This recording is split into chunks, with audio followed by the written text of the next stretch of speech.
Okay, so hey everyone, in this video guys I'm going to be showing you how you can create a YouTube thumbnail using ChatGPT, okay? But guys, before we jump into the details, do not forget to hit that subscribe button to join the Savvy Digital Nomad community. And without further ado, let's jump into the video. So as you can see here on the screen, this is the user interface of the ChatGPT. You can use ChatGPT by clicking the link mentioned in the description box below. So once you create an account on ChatGPT, the first thing that you need to do here is to click on this dictate command. Then you click on the allow this time button. Hi ChatGPT, I want that you create for me a YouTube thumbnail, and the topic of this YouTube thumbnail is how to create a YouTube thumbnail using ChatGPT. Okay, thanks.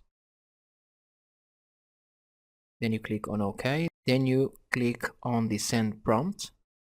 Then you wait until ChatGPT create a YouTube thumbnail for you, okay?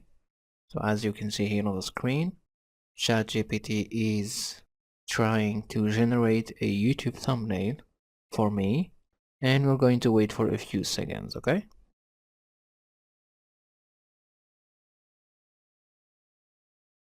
So as you can see here on the screen, this is the YouTube thumbnail created by ChatGPT. It's an eye-catching YouTube thumbnail. So this is how you can use AI to create a YouTube thumbnail. Thank you guys for watching. Do not forget to hit that subscribe button to catch you next time on the Savvy Digital Nomad channel. Thanks for watching.